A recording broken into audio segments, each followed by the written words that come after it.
Welcome back to T-SAT. My dear friends, నిరుద్యోగము రకాల గురించి మనం డిస్కస్ చేస్తున్నాం. దాంట్లో టెక్నికల్ అన్ఎంప్లాయ్మెంట్ అన్నటువంటి దాన్ని చూసాం. ఇక ఈ ఎపిసోడ్లో చూసినట్లయితే విద్యావంతుల నిరుద్యోగిత అన్నటువంటి దాన్ని చూస్తున్నాం. ఈ విద్యావంతుల నిరుద్యోగిత అంటే ఏంటి, దాని పరిస్థితులు ఎలా ఉన్నాయి అన్నటువంటి దాన్ని మనం ఒకసారి చూసినట్లయితే, విద్యావంతులైనప్పటికీ ఉద్యోగం లభించినటువంటి వారిని ఈ రకానికి చెందినటువంటి వారుగా మనం చెప్తున్నాం. అంటే బాగా విద్యావంతులై ఉండి ఆ విద్యకు సంబంధించి ఒక పిహెచ్డి గ్రాడ్యుయేట్ ఉన్నారనుకుందాం. వీరిని మనం ఎవరైనా పిహెచ్డి చేసింటే వాటిని మంచి విద్యావంతులుగా చెప్తున్నాం. మరి పిహెచ్డి చేసినప్పటికి కూడా వారికి ఉద్యోగం లభించినటువంటి పరిస్థితి ఉంటే దాన్ని మనం ఏమంటున్నాం, విద్యావంతుల నిరుద్యోగిత అంటారు.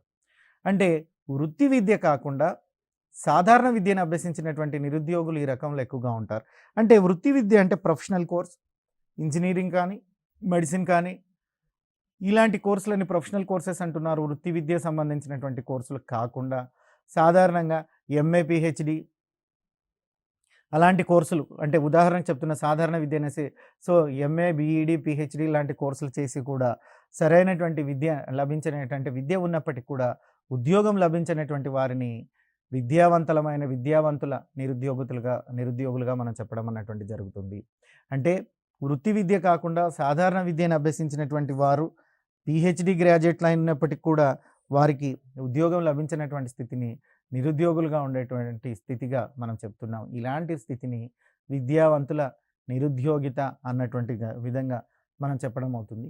ఇక అల్ప నిరుద్యోగిత. ఈ అల్ప నిరుద్యోగిత అంటే ఏంటంటే, ఒక వ్యక్తి తనకు ఉన్న సామర్థ్యం కంటే తక్కువ స్థాయిలో పనిచేయడం వల్ల ఏర్పడేటువంటి దానిని అల్ప ఉద్యోగిత అంటారు. ఒక వ్యక్తి తనకు ఉన్నటువంటి సామర్థ్యంలో, ఇప్పుడు తీసుకున్నాం పిహెచ్డి చేసినటువంటి క్యాండిడేట్నే తీసుకుందాం. పిహెచ్డి చేసినటువంటి ఒక విద్యావంతుడు ఉన్నాడు అనుకుందాం. ఆయన ప్రొఫెసర్గా పాఠాలు నిర్వర్తించవచ్చు, ప్రైవేట్ కాలేజీల్లో పాఠాలు నిర్వర్తించవచ్చు, వేరే చోట ఎక్కడైనా నిర్వర్తించవచ్చు, గవర్నమెంట్ కాలేజెస్లో కూడా గెస్ట్ లెక్చరర్గా వెళ్ళవచ్చు. అయినప్పటికీ ఆయనకు అనేక అవకాశాలు ఉన్నప్పటికీ తన సామర్థ్యం కంటే తక్కువగానే, అంటే రోజుకు ఆయన 4-5 చోట్ల క్లాసెస్ బోధించేటువంటి సామర్థ్యం కలిగినప్పటికీ కూడా కేవలం ఒక్క చోట మాత్రమే 1 గంట సేపు మాత్రమే వారు పనిచేసినట్లయితే దానిని వాళ్ళ స్థాయి కన్నా తక్కువగా, సామర్థ్యం కన్నా తక్కువగా పనిచేసినట్లుగా మనం చెప్తున్నాం. మరి సామర్థ్యం కంటే తక్కువగా పనిచేసేటువంటి స్థాయిని మనం ఏమంటున్నాం, అల్ప నిరుద్యోగిత అంటున్నాం. ఒక వ్యక్తి తనకున్న సామర్థ్యం కంటే తక్కువ స్థాయిలో పనిచేయడం వల్ల ఏర్పడేటువంటి దాన్ని అల్ప ఉద్యోగిత అంటున్నాం. కనీస అవసరాలు కూడా తీర్చలేనటువంటి ఉపాధి ఉండేటువంటి వాటిలో దీన్ని మనం చెప్తున్నాం. మరి వీరు కనీస జీవన ప్రమాణ స్థాయి కంటే తక్కువ వేతనానికే పనిచేస్తున్నారు. అంటే వీరికి సామర్థ్యం ఉన్నప్పటికీ కూడా వీరి సామర్థ్యం మేర పని చేయలేక తక్కువ జీతానికి పనిచేయడం, ఎక్కువ చదవడం, తక్కువ జీతానికి పనిచేయడం. మన భాషలో చెప్పాలంటే చదువేమో ఎక్కువ చదివిండు, మరి పని చేయడం అన్నటువంటి చూస్తే తక్కువ జీతానికి పనిచేస్తున్నాడు. ఎంత తక్కువ జీతానికి అయ్యా అంటే పాపం కనీస అవసరాలను కూడా తీర్చుకోలేనటువంటి స్థితికి, ఆ సరిపోనటువంటి డబ్బుకు పనిచేస్తున్నటువంటి దాన్ని మనం అల్ప ఉద్యోగిత అంటారు. ఇక ఋతు సంబంధ నిరుద్యోగులను కూడా మనం అల్ప ఉద్యోగులుగానే చెప్పాలి. ఋతు సంబంధ నిరుద్యోగులను కూడా మనం అల్ప ఉద్యోగులుగానే చెప్తున్నాం. ఎందుకంటే ఋతు సంబంధ నిరుద్యోగుల్లో కూడా కొంతకాలమే పని ఉంటుందంటే సామర్థ్యం మేరకు పని చెయ్యరు, కాబట్టి వారిని కూడా మనం అల్ప నిరుద్యోగులుగానే భావించడం అన్నటువంటిది జరుగుతుంది. చెప్పాము. పిహెచ్డి చదివినటువంటి విద్యార్థి టీచర్గా పనిచేయడం వల్ల, పీజీ చదివిన విద్యార్థి అటెండర్గా పనిచేయడం కూడా ఇక్కడ మనం చూస్తున్నాం. అంటే పిహెచ్డి చదివినటువంటి వారు ఒక ప్రొఫెసర్గా పనిచేయాల్సినటువంటి అర్హత అది. మరి ప్రొఫెసర్గా కాకుండా కేవలం ప్రైవేట్ స్కూల్లో టీచర్గా పనిచేయడం అంటే తక్కువ జీతానికి పనిచేయడం. మరి పోస్ట్ గ్రాడ్యుయేట్ అయ్యిండి కూడా కేవలం అటెండర్గా తక్కువ స్థాయి, తక్కువ జీతానికి పనిచేయడాన్ని మనం ఇలాంటి నిరుద్యోగితగా మనం పేర్కొనమన్నటువంటిది జరుగుతుంది. అంటే అల్ప నిరుద్యోగులుగా ఉదాహరణలుగా చెప్తున్నాం. ఇక అల్ప ఉద్యోగిత మానవ వనరులను దుర్వినియోగము లేదా పూర్తి స్థాయిలో వినియోగించుకోలేనటువంటి స్థితిని సూచిస్తుంది. అంటే ఆ పిహెచ్డి చేసినటువంటి విద్యార్థి యొక్క తెలివితేటలను మనం పూర్తిగా వాడుకోవడం లేదు. కేవలం టీచర్గా నియమించడం వల్ల అంతకి ఎంత టీచర్ అన్నటువంటి ఉద్యోగానికి ఎంత మేర అవసరం అవుతాయో అంత మేర మాత్రమే మనం వారి యొక్క సేవలను వినియోగించుకుంటున్నాం. కానీ వారి సామర్థ్యానికి తగినటువంటి సేవలు అన్నటువంటిది, మానవ వనరులు అన్నటువంటి దాన్ని వినియోగించుకోలేకపోతున్నాం. ఇక పీజీ చదివి కూడా అటెండర్గా పనిచేస్తున్నటువంటి వ్యక్తి కూడా ఆ పీజీ విద్యార్థి యొక్క మానవ వనరు అన్నటువంటి వనరును మనం సరిగ్గా పూర్తిగా వినియోగించుకోలేకపోతున్నాం. అందుకే అల్ప ఉద్యోగితలో మానవ వనరులను దుర్వినియోగం చేయటం కానీ, లేదా పూర్తి స్థాయిలో వినియోగించుకోలేనటువంటి స్థితిని కానీ సూచిస్తుంది. ఇది అల్ప ఉద్యోగితలో కనపడేటువంటి లక్షణం. ఇది అల్ప ఉద్యోగితలో మనకు కనపడేటువంటి లక్షణం. ఇక దంతువాలా కమిటీ అనేటువంటి ఒక కమిటీ ఉంది. ఈ కమిటీని 69లో ఏర్పాటు చేయడం అన్నటువంటిది జరిగింది. మరి దంతువాలా కమిటీ ఏం చెప్తుంది? ఈ దంతువాలా కమిటీని ఎవరు ఏర్పాటు చేశారయ్యా అంటే ప్రణాళిక సంఘం వారు ఏర్పాటు చేశారు. దంతువాలా కమిటీని ఎవరు ఏర్పాటు చేశారండి? ప్రణాళిక సంఘం వారు ఏర్పాటు చేశారు. సాధారణ స్థితి, వారం వారి స్థితి, రోజువారీ స్థితి నిరుద్యోగితలను అంచనా వేయడానికి ఈ దంతువాలా కమిటీ అనేటువంటి కమిటీని తీసుకొచ్చారు. సో దంతువాలా కమిటీ యొక్క ప్రధాన ఉద్దేశం ఏంటయ్యా, అసలు కమిటీని ఎందుకు తీసుకొచ్చారయ్యా అంటే సాధారణ స్థితి, వారం స్థితి, రోజువారీ స్థితి. ఉద్యోగుల్లో చూసినట్లయితే సాధారణ స్థితి ఉంటుంది నిరుద్యోగులలో, వారం వారి నిరుద్యోగిత ఉంటుంది, రోజువారీ నిరుద్యోగిత అన్నటువంటిది ఉంటుంది. ఈ 3 రకాలైనటువంటి నిరుద్యోగిత స్థితులను అంచనా వేయడం కొరకు ప్రణాళికా సంఘం వారు 1969లో దంతువాలా కమిటీ అనేటువంటి కమిటీని నియమించడం అన్నటువంటిది జరిగింది. సో దీనికి ఎన్ఎస్ఎస్ఓను అనుసరింపజేస్తున్నారు. యాక్చువల్గా ఈ దంతువాలా కమిటీ రిపోర్ట్ అన్నటువంటి దానికి ఎన్ఎస్ఎస్ఓకు వేరే ఇవ్వడం అన్నటువంటిది జరిగింది. దీన్ని ఎన్ఎస్ఎస్ఓ వారి 27వ రౌండ్గా మనం చెప్తున్నాం. ఇది ఎన్ఎస్ఎస్ఓ వారి 27వ రౌండ్గా మనం చెప్పడం అన్నటువంటిది జరిగింది. ఈ 27వ రౌండ్ ఎప్పుడు వచ్చిందయ్యా అంటే 1972-73 సంవత్సరంలో 27వ రౌండ్ అన్నటువంటిది రావడం జరిగింది.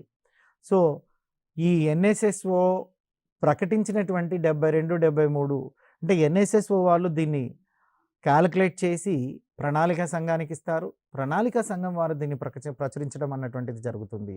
మరి ప్రణాళిక సంఘం వారు ప్రచురించినటువంటి రిపోర్టు 72-73లో అంటే ఇది ఎన్ఎస్ఎస్ఓ ఆధారంగా ఎన్ఎస్ఎస్ఓ వారి 27వ రౌండ్గా పిలువబడేటువంటి ఈ నివేదికనిచ్చింది ఎవరయ్యా అంటే దంతువాలా కమిటీ. దంతువాలా అనేటువంటి కమిటీ వారే దీనిని మనకంటే ఈ 27వ రౌండ్ అన్నటువంటి దాన్ని మరి ఈ 22వ రౌండ్లో చూసినట్లయితే ఎందుకు వేశారు దంతువాలా కమిటీ అంటే మీకు తెలిసిందే. మనం సాధారణ స్థితి నిరుద్యోగితను, వారం స్థితి నిరుద్యోగితను, రోజువారీ స్థితి నిరుద్యోగితను అంచనా వేయడం కొరకు దంతువాలా కమిటీ అన్నటువంటిది 69లో నియమించబడింది. ఇక ఆ తర్వాత చూస్తే వ్యక్తి ప్రామాణిక సంవత్సరంగా తీసుకుంటున్నాం. స్టాండర్డ్ పర్సన్ ఇయర్, వీటిని ఉద్యోగ భావనలు అంటారు. అంటే ఎంప్లాయ్ కాన్సెప్ట్స్ అంటున్నారు. స్టాండర్డ్ పర్సన్ ఆఫ్ ఇయర్ తీసుకుంటారు, అంటే వ్యక్తి ప్రామాణిక సంవత్సరం తీసుకుంటారు. ఉద్యోగ భావనలను తెలపడానికి వ్యక్తి ప్రామాణిక సంవత్సరం అన్నటువంటి తీసుకుంటారు. దాన్నే స్టాండర్డ్ పర్సన్స్ ఆఫ్ ఇయర్ అని చెప్తున్నారు. ఈ స్టాండర్డ్ పర్సన్స్ ఆఫ్ ఇయర్ మనం చూసినట్లయితే ఎన్ఎస్ఎస్ఓ వారు ఇచ్చినటువంటి నిర్వచనాన్ని అనుసరించి ఒక సంవత్సర కాలంలో 273 రోజులు లేదా 8 గంటల చొప్పున పని పొందేటువంటి వారిని, రోజుకు 8 గంటల చొప్పున పని పొందేవారిని మనం ప్రామాణిక సంవత్సరంగా తీసుకోవడం జరుగుతుంది. అంటే సంవత్సరంలో 223 రోజులు వాళ్ళకి పని ఉండాలి. మళ్ళీ ఎలా ఉండాలి? రోజుకు 8 గంటల చొప్పున పని ఉండాలి. రోజుకి 8 గంటల చొప్పున పని ఉండాలి. ఎన్ని రోజులు ఉండాలి సంవత్సరంలో? 273 రోజులు పని ఉండాలి. సో ఇలా 223 రోజులు రోజుకి 8 గంటల చొప్పున పని పొందేటువంటి వారిని మనం ఏమని చెప్తున్నామయ్యా అంటే వారి వ్యక్తి ప్రామాణిక సంవత్సరము అంటున్నాం. స్టాండర్డ్ ఆఫ్ ఇయర్ అంటే ఏంటంటే, స్టాండర్డ్ ఆఫ్ పర్సన్ ఇయర్ అంటే 273 days డైలీ 8 అవర్స్ పని ఎవరికైతే దొరుకుతుందో ఆ దొరికేటువంటి పనిని మనం స్టాండర్డ్ పర్సన్ ఆఫ్ ఇయర్ వ్యక్తి ప్రామాణిక సంవత్సరంగా పేర్కొనడం అన్నటువంటిది జరిగింది. ఇక ఈ వ్యక్తి ప్రామాణిక సంవత్సరాన్ని నిర్వచించినటువంటి ఎన్ఎస్ఓ వారు దీని కొరకు 3 పద్ధతులను అనుసరిస్తున్నారండి. నిరుద్యోగ స్థితిని అంచనా వేయడం కొరకు స్టాండర్డ్ పర్సన్ ఆఫ్ ఇయర్ని అంచనా వేయుటకు ఎన్ఎస్ఎస్ఓ వారు అనుసరిస్తున్నటువంటి పద్ధతులు ఏంటయ్యా అంటే 3 పద్ధతులను వీరు అనుసరించడం అనేటువంటివి జరుగుతున్నాయి. అవి ఒకటి సాధారణ స్థితిలో నిరుద్యోగిత. అవి ఒకటి ఎలా ఉందయ్యా అంటే సాధారణ స్థితిలో నిరుద్యోగిత, 2 వారం వారి స్థితి నిరుద్యోగిత, 3 రోజువారీ స్థితి నిరుద్యోగిత. అంటే మనం ఇక్కడ గమనించినట్లయితే ఎన్ఎస్ఎస్ఓ వారు అనుసరించేటువంటి నిరుద్యోగితకును కొలవడానికి ఎన్ఎస్ఎస్ఓ వారు అనుసరించేటువంటి పద్ధతులు చూసినట్లయితే సాధారణ స్థితి నిరుద్యోగిత పద్ధతి అన్నటువంటి ఒక పద్ధతి ఉంది. ఈ పద్ధతిని ఎన్ఎస్ఎస్ఓ వారు అనుసరిస్తున్నారు. తర్వాత వారం వారి స్థితి నిరుద్యోగిత పద్ధతి అన్నటువంటిది ఉంది. ఆ వారం వారి స్థితి నిరుద్యోగిత పద్ధతి అన్నటువంటి దాన్ని కూడా ఎన్ఎస్ఎస్ఓ వారు అనుసరిస్తున్నారు. ఇక రోజువారీ స్థితి నిరుద్యోగిత అంటున్నారు. ఈ రోజువారీ స్థితి నిరుద్యోగితను కూడా ఎన్ఎస్ఎస్ఓ వారు అనుసరిస్తున్నారు. ఈ 3 పద్ధతులను ఎన్ఎస్ఎస్ఓ వారు అనుసరించడం జరుగుతుంది. ఒక్కొక్క దాని గురించి మనం క్లియర్గా తెలుసుకుందాం. సాధారణ స్థితి నిరుద్యోగిత అన్నటువంటి స్థితిని చూస్తే యూజువల్ స్టేటస్ అన్ఎంప్లాయ్మెంట్ అంటున్నారు. మరి ఈ సాధారణ స్థితి నిరుద్యోగిత అన్నటువంటి దాన్ని చూస్తే 1 సంవత్సర కాలంలో అత్యధిక రోజులు ఉపాధి లభించని వారిని సాధారణ స్థితి నిరుద్యోగులుగా భావిస్తున్నారు. 1 సంవత్సర కాలంలో అత్యధిక రోజులు ఉపాధి లభించినటువంటి వారు అంటే సంవత్సర కాలాన్ని తీసుకుంటారు. ఈ సంవత్సర కాలంలో అత్యధిక రోజులు ఉపాధి లభించినటువంటి వారు ఎవరైనా ఉంటే వారిని మనం ఏమంటున్నాం, సాధారణ స్థితి నిరుద్యోగులుగా భావిస్తున్నాం. వారిని సాధారణ స్థితి నిరుద్యోగులుగా భావించడం అన్నటువంటిది జరుగుతుంది. 1 సంవత్సర కాలంలో అత్యధిక రోజులు ఉపాధి లభించినటువంటి వారిని సాధారణ స్థితి నిరుద్యోగులుగా భావించడం అన్నటువంటిది జరుగుతుంది. ఏ కొద్ది రోజులో పని ఉన్నా ఈ రకమైనటువంటి నిరుద్యోగిత కిందికి రాదు. అంటే ఇక్కడ మనం చెప్పేటటువంటి కండిషన్ ఏంటంటే అత్యధిక రోజులు పని లభించినటువంటి స్థితిని, అంటే ఏదో కొద్ది రోజులు ఒక పని దొరికింది అనుకుంటే దాన్ని మనం కన్సిడర్ చేయం. ఏదో కొద్ది రోజులు పని ఉన్నా ఈ రకమైనటువంటి నిరుద్యోగి కిందికి రాదు. దీనినే మనం ఏమని పిలుస్తున్నామయ్యా అంటే బహిరంగ నిరుద్యోగము. బహిరంగ నిరుద్యోగం అని కూడా పిలుస్తున్నాము సాధారణ స్థితి నిరుద్యోగితను. ఇది నెలవారీ వేతనంపై ఆధారపడి పనిచేసేటువంటి వారిని సూచిస్తుంది. ఇది ఎవరిని సూచిస్తుందయ్యా అంటే నెల జీతానికి పనిచేసేటువంటి వారు ఎవరైతే ఉన్నారో ఈ నెల జీతానికి పనిచేసేటువంటి వారి గురించి ఇది సూచించడం అన్నటువంటిది జరుగుతుంది. అంటే నెలవారీ వేతనంపై ఆధారపడి పనిచేసేటువంటి వారిని సూచిస్తుంది. నిరుద్యోగుల సంఖ్యను లెక్కించడానికి సాధారణ నిరుద్యోగులుగా పరిగణిస్తారు. అంటే నిరుద్యోగుల సంఖ్యను లెక్కించాలంటే కేవలం సాధారణ స్థితి నిరుద్యోగులను మాత్రమే లెక్కిస్తారండి. సాధారణ స్థితి నిరుద్యోగులను లెక్కించడమే నిరుద్యోగితను తెలుపుతుంది. అనగా నిరుద్యోగుల సంఖ్యను లెక్కించడానికి సాధారణ స్థితి నిరుద్యోగులనే పరిగణలోనికి తీసుకుంటారు. ఇది సాధారణ స్థితి నిరుద్యోగిత అంటే 1 సంవత్సర కాలంలో అత్యధిక రోజులు ఉపాధి లభించినటువంటి వారిని సాధారణ స్థితి నిరుద్యోగులుగా భావించవచ్చును. ఏ కొద్ది రోజులు పని ఉన్నా ఈ రకమైనటువంటి నిరుద్యోగిత కిందికి రాదు. కాబట్టి దీన్ని మనం బహిరంగ నిరుద్యోగిత అని కూడా చెప్పవచ్చును. ఇది నెలవారీ వేతనంపై ఆధారపడి పనిచేసేటువంటి వారిని సూచిస్తుంది. నిరుద్యోగుల సంఖ్యను లెక్కించడానికి సాధారణ స్థితి నిరుద్యోగులను పరిగణలోనికి తీసుకోవడం అన్నటువంటిది సర్వసాధారణంగా జరుగుతుంది. ఇక వారం స్థితి నిరుద్యోగిత అంటారు. కరెంట్ వీక్లీ అన్ఎంప్లాయ్మెంట్ అని పిలుస్తున్నారు. దీన్ని వారం వారి స్థితి నిరుద్యోగిత అంటున్నారు. అంటే అర్థం ఏంటయ్యా అంటే కరెంట్ వీక్లీ అన్ఎంప్లాయ్మెంట్ సర్వే జరిపే రోజుకు ముందున్న 7 రోజులకు కనీసం 1 రోజు 1 గంట కూడా ఉపాధి పొందనటువంటి స్థితిని మనం వారం స్థితి నిరుద్యోగిత అంటున్నాం. వారం వారం స్థితి నిరుద్యోగిత అంటే ఏంటయ్యా అంటే సర్వే జరిపే రోజుకు ముందున్న 7 రోజులకు కనీసం ఒక రోజులో 1 గంట కూడా పని దొరకనటువంటి స్థితిని, అంటే ఒక రోజులో కనీసం 1 గంట కూడా ఉపాధి దొరకనటువంటి స్థితి ఏదైతే ఉందో ఆ స్థితినే వారం వారం స్థితి నిరుద్యోగిత అంటారు. అంటే వారం రోజులలో కనీసం 1 గంటన్నా పని దొరకాలి. గంట కూడా పని అంటే వారం రోజులకు కానీ కనీసం 1 గంట కూడా పని దొరకనటువంటి వారిని మనం ఏమంటున్నాం, వారం వారం స్థితి నిరుద్యోగిత అని నిర్వచించడం జరుగుతుంది. దీనిలో రోజువారీ వేతన కూలీలను పరిగణిస్తారు. రోజువారీ వేతన కూలీలు కొన్నిసార్లు వారంలో ఒక్కరోజు కూడా పని దొరకనటువంటి పరిస్థితి ఏర్పడవచ్చును. సాధారణంగా వర్షాలు కురిసేటప్పుడు పని దొరకక ఇబ్బందులు పడేటువంటి సందర్భాలు ఉంటాయి. అలాంటి సందర్భంలో వరుసగా వర్షం కురిసేటప్పుడు 7 రోజులు కూడా వాళ్లకు పని దొరకకపోవడాన్ని మనం గమనించవచ్చు.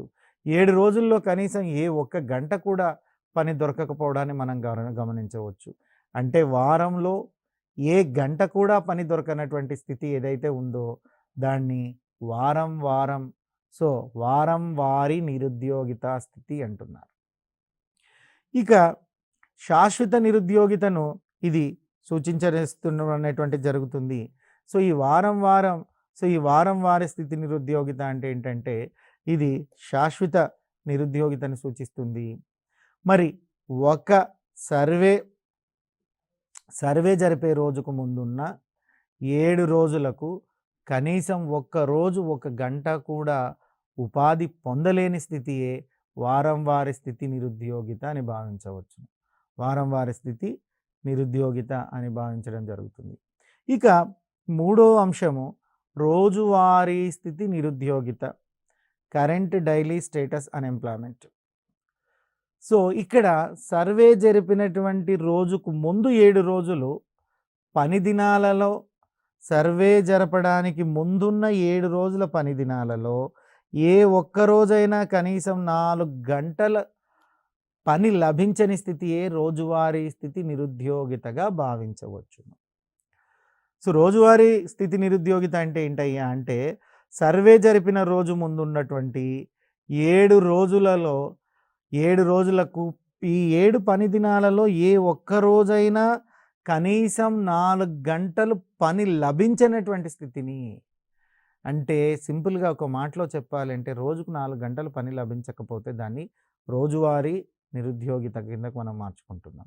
4 గంటలు లభించని స్థితిని మనం రోజువారీ స్థితి నిరుద్యోగితగా భావించడం అన్నటువంటిది జరుగుతుంది. రోజువారీ స్థితి నిరుద్యోగితగా భావించడం అన్నటువంటిది జరుగుతుంది.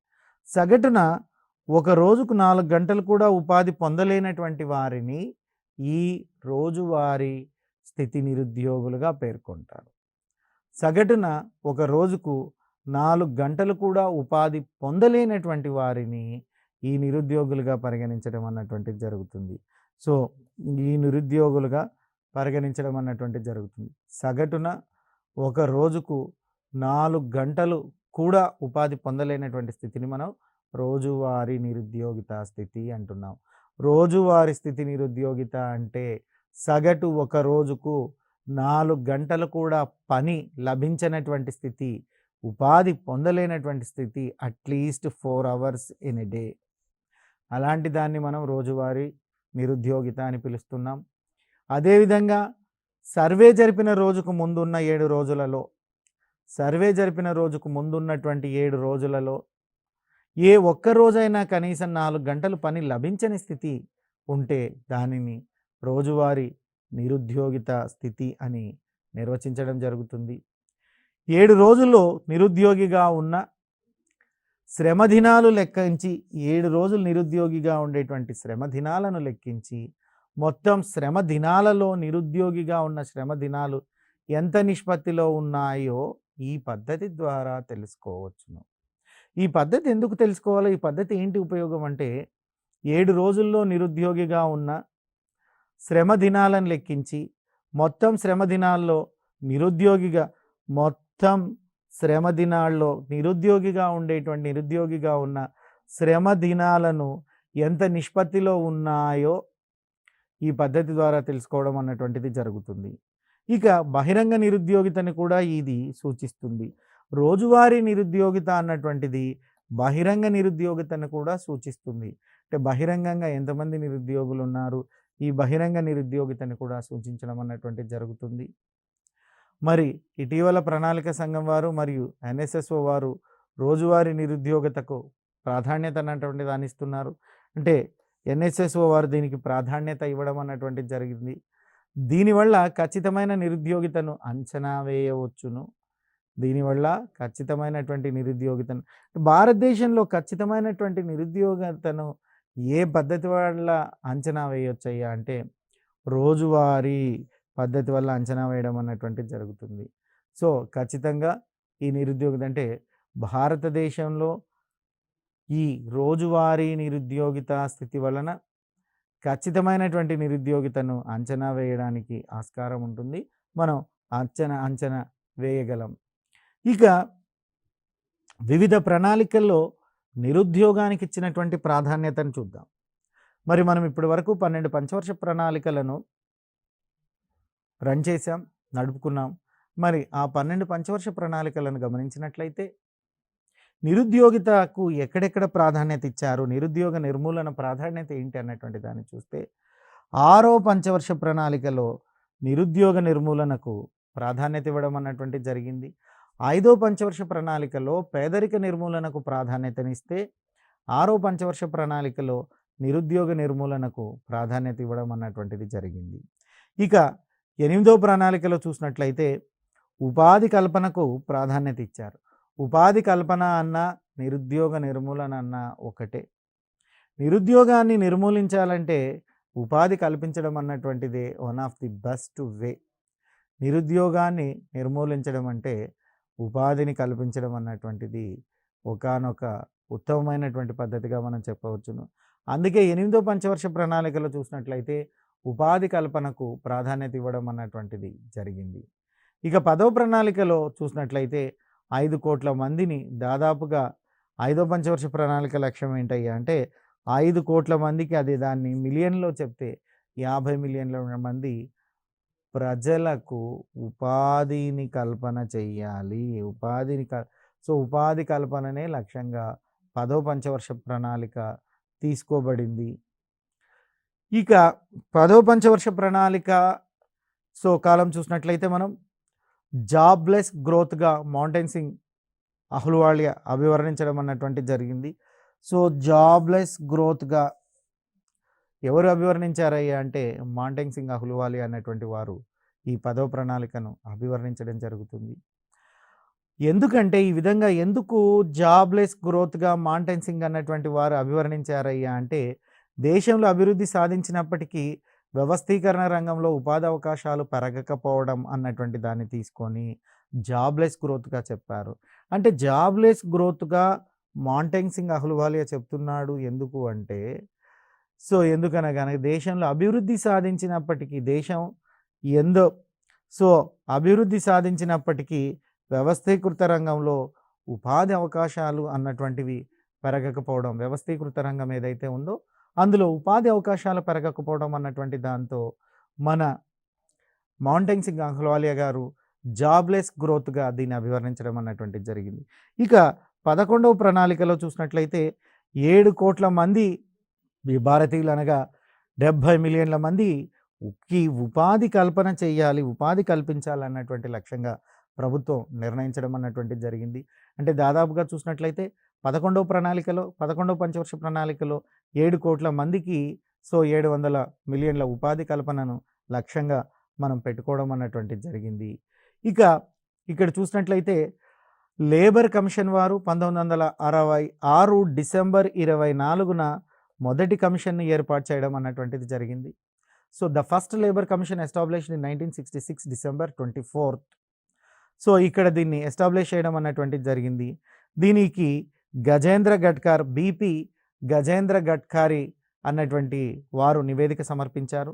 మరి 69 ఆగస్టున 2వ కమిషను, 99లో 99 అక్టోబర్ 15న మూడో కమిషను ఏర్పాటు చేయడం అన్నటువంటిది జరిగింది. సో 1969 ఆగస్టులో చూసినట్లయితే రెండవ లేబర్ కమిషను, 1999 అక్టోబర్ 15న చూసినట్లయితే మూడో లేబర్ కమిషను జరిగింది. రవీంద్ర వర్మ అనేటువంటి వారు దీనికి అధ్యక్షులుగా ఉన్నారు. వీరే నివేదిక సమర్పించారు.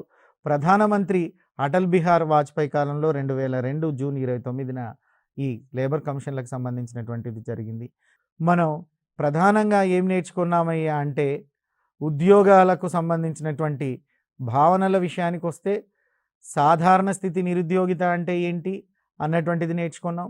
దాని తర్వాత చూసినట్లయితే వారం వారం స్థితి నిరుద్యోగిత అన్నటువంటిది ఏంటి, 3 కాన్సెప్ట్స్లో వారం వారం నిరుద్యోగ స్థితి చూసినట్లయితే సర్వే జరిపే రోజుకు ముందున్న 7 రోజుల కనీసం ఒక్కరోజు 1 గంట కూడా పని దొరకనటువంటి స్థితినే మనం వారం వారీ నిరుద్యోగిత స్థితిగా నిర్వచించడం అన్నటువంటిది జరిగింది.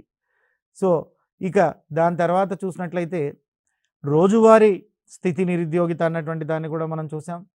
ఈ రోజువారీ నిరుద్యోగిత స్థితి చూసినట్లయితే సర్వే జరిపిన రోజుకు ముందున్న 7 రోజులు పని దినాల్లో ఏ ఒక్కరోజు కూడా కనీసం 4 గంటలు పని లభించినటువంటి స్థితిని మనం రోజువారీ నిరుద్యోగితగా పేర్కొనడం అన్నటువంటిది జరిగింది.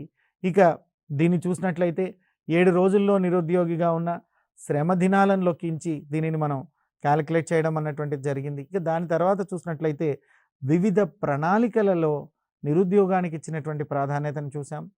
6వ ప్రణాళికలో నిరుద్యోగిత నిర్మూలన ప్రాధాన్యతకిచ్చే నిరుద్యోగిత నిర్మూలనకు ప్రాధాన్యతనివ్వడం అన్నటువంటిది జరిగింది. 8వ ప్రణాళికలో ఉపాధి కల్పనకు ప్రాధాన్యత ఇచ్చారు. 10వ ప్రణాళికలో 5 కోట్ల మంది అంటే దాదాపుగా 50 మిలియన్ల మందికి ఉపాధిని కల్పించేటట్లుగా ప్రణాళికను రూపొందించడం అన్నటువంటిది జరిగింది. ఇక 10వ ప్రణాళికను చూసినట్లయితే జాబ్ లెస్ గ్రోత్గా మాంటెన్ సింగ్ అభివర్ణించడం అన్నటువంటిది జరిగింది. మాంటెన్ సింగ్ అహ్లూవాలియా అనేటువంటి వారు ఆ రోజు ప్రణాళిక సంఘం యొక్క డిప్యూటీ చైర్మన్గా ఉన్నారు. వారు ఆ విధంగా ఎందుకు వర్ణించారయ్యా అంటే దేశంలో అభివృద్ధి సాధిస్తున్నప్పటికీ వ్యవస్థీకృత రంగంలో ఉపాధి అవకాశాలు పెరగడం లేవు. సో దేశంలో అభివృద్ధి సాధించినప్పటికీ వ్యవస్థీకృత రంగంలో ఉపాధి అవకాశాలు పెరగడం లేదని వారు ఈ విధంగా అభివర్ణించడం అంటే జాబ్లెస్ గ్రోత్గా అభివర్ణించడం జరిగింది. ఇక 11వ ప్రణాళికలో 7 కోట్ల మందికి అంటే దాదాపుగా 70 మిలియన్ల మందికి ఉపాధిని కల్పించేటువంటి లక్ష్యంగా ప్రభుత్వం నిర్ణయించుకోవడం అన్నటువంటిది జరిగింది. ఇక లేబర్ కమిషన్లు చూసినట్లయితే మొట్టమొదటి లేబర్ కమిషన్ 1966 డిసెంబర్ 24న ఎస్టాబ్లిష్ చేయడం అన్నటువంటిది జరిగింది. తర్వాత రెండవ లేబర్ కమిషన్ని చూస్తే 69 ఆగస్టులో ఎస్టాబ్లిష్ చేయడం అన్నటువంటిది జరిగింది. మూడవ లేబర్ కమిషన్ని చూసినట్లయితే 99 అక్టోబర్ 15న ఏర్పాటు చేయడం అన్నటువంటిది జరిగింది. సో దీని అధ్యక్షుడిగా రవీంద్ర వర్మ వ్యవహరించి నివేదికను సమర్పించి 2002 జూన్ 29న నివేదికను సమర్పించడం జరిగింది. ఆ కాలంలో అటల్ బిహారీ వాజ్పేయి గారు ప్రధానమంత్రిగా ఉన్నారు. సో ఇక చూసినట్లయితే నిరుద్యోగ నిర్మూలన కోసం ప్రభుత్వాలు ఇంతవరకు తీసుకున్నటువంటి చర్యలేంటి, నిరుద్యోగ నిర్మూలన పథకాలేంటి అన్నటువంటివి రానున్న ఎపిసోడ్లో మనం నేర్చుకుందాం. రానున్న ఎపిసోడ్లో నిరుద్యోగ నిర్మూలన పథకాల గురించి చదువుదాం. Thank you.